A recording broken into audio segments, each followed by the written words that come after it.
sweaters. Underwear is just too weird. So celebrate the holidays at lottery games this year. Spread some cheer by topping gifts with holiday instant games from the Tennessee Lottery. Game-changing, cheer-spreading fun. Just remember to play responsibly. Here's an update from 1420 NBC Sports Radio Tri-City. College basketball, ETSU in action tonight playing at Detroit Mercy. These two teams played for the first time ever last year at ETSU 107-78. The Buccaneers came away with the win. And tonight is the second game of a two-game series. ETSU enters the contest with a 6-4 record. ETSU basketball kind of playing some Horizon League teams right now because the women's basketball team, they're set to play Northern Kentucky coming up on Friday. Tennessee Titans football getting ready for their big game coming up on Sunday when they play host to the Rams. A win, and essentially that will get the Titans into the postseason. And good news, sack leader Derek Morgan is expected to return to the team this week. He has missed the last two games with a knee sprain. With a sports flash on 1420 NBC Sports Radio Tri-Cities, I'm Matt Pauley.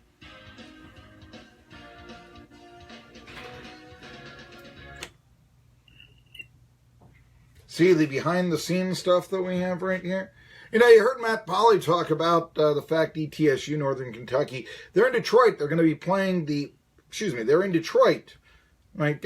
You heard Matt Pauley on the Sports Update talk about how ETSU, the women, will play Northern Kentucky, but the men will be playing at Detroit. Home and home series last year, the Bucks opened up with the Detroit Mercy Titans. They used to play football there in Detroit. If you've ever watched Newt Rockney All-America, you may remember the pennants at the end of the movie and all that. Detroit is mentioned right there. Actually, Sam Humphreys, local administrator around here, school administrator, the head coach of the Happy Valley Warriors of 1969. He actually played it at Detroit, I think, with Dan Reeves. He played football. He was a tight end at South Carolina more than 50 years ago now. And, they made a trip to Detroit, too. There's a local who had a tie against playing to Detroit. The talk is that Jason Williams is going home, a real standout player.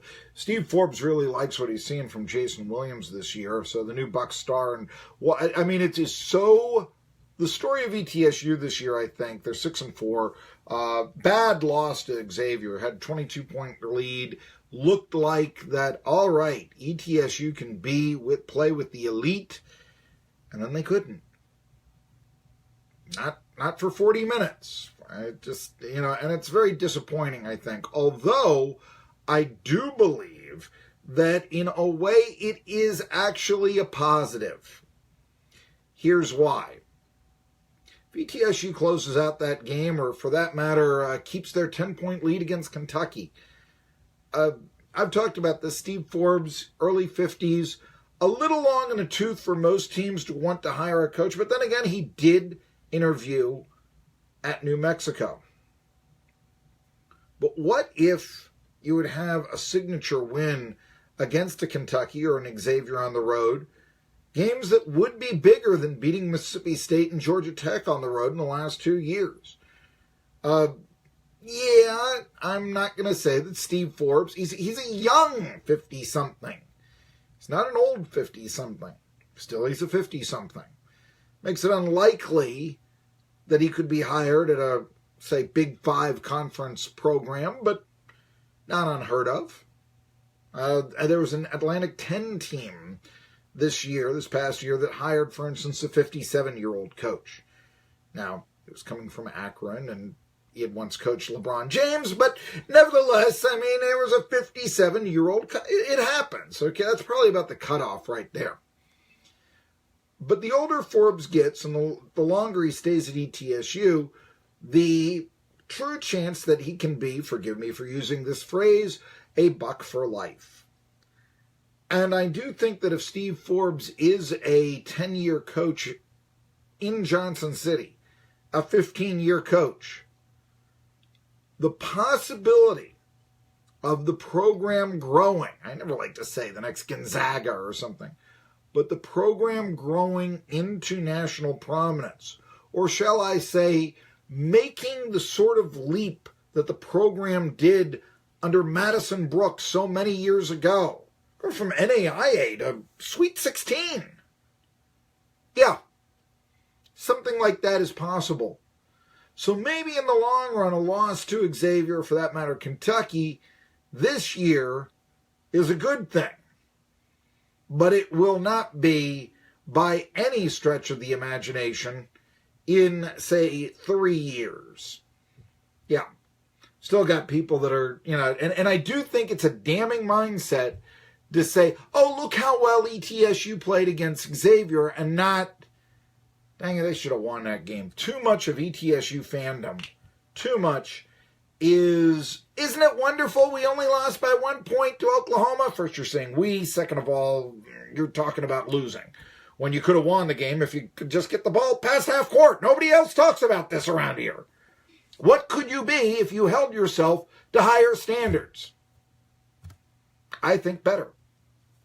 Anyway, but I wanted to say one final note on the local colleges that I want to mention here. Just to tell you, began the show, if you just heard it, me talking about who made the better hire. And really, we're not going to know who made the better hire, Tennessee or ETSU in football, until 5 years down the line, see what the records are. I mean, we can speculate, sure, but obviously, I don't have to tell you. You're not stupid.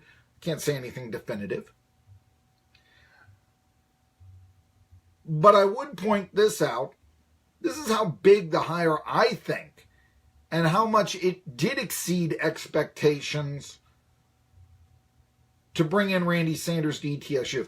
I'm holding up, you can see this on Facebook Live, the front page of Monday's Johnson City Press. The headline reads, "This man's a winner." Okay, the quote, I guess, let's see where it is, from Scott Carter. He's, reaching out. He's touching his inner Buddy Ryan. You got a winner in town. You know that reference. But here's all I'm saying. I don't ever remember a sports story, ever, being the front page of the Johnson City Press.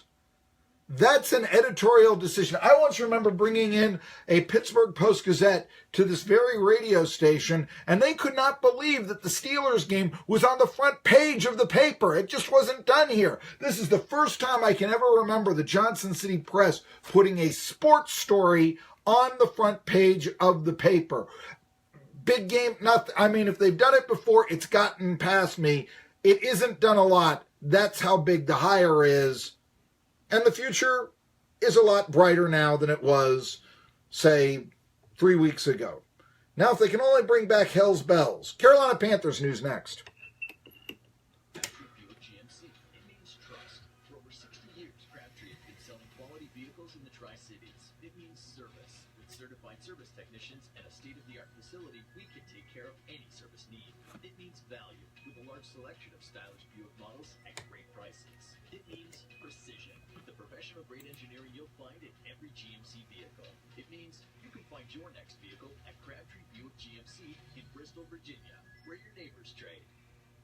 From the backwoods to the city streets, Firestone Destination Tires take you anywhere you want to go. Designed to be responsive and with solid traction, there is a Firestone Destination tire that's right for you. So whether you drive a truck or SUV, on the highway or the road less traveled, remember, whatever you drive a Firestone. Available at Garland Tire, 1212 North Main Avenue in Irvine, serving Unicoi County for 68 years.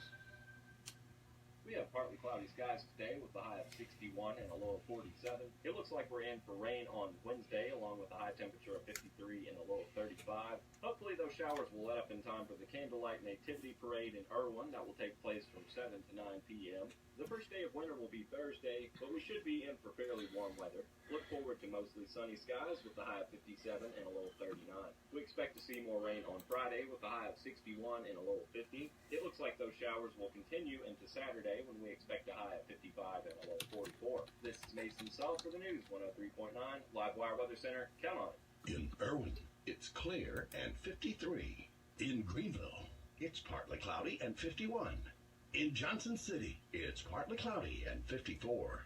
Mox of Jonesboro is the comfort place. Comfort in seating, featuring Stressless by Acorns, Luna Chair by IMG, and Tempur-Pedic.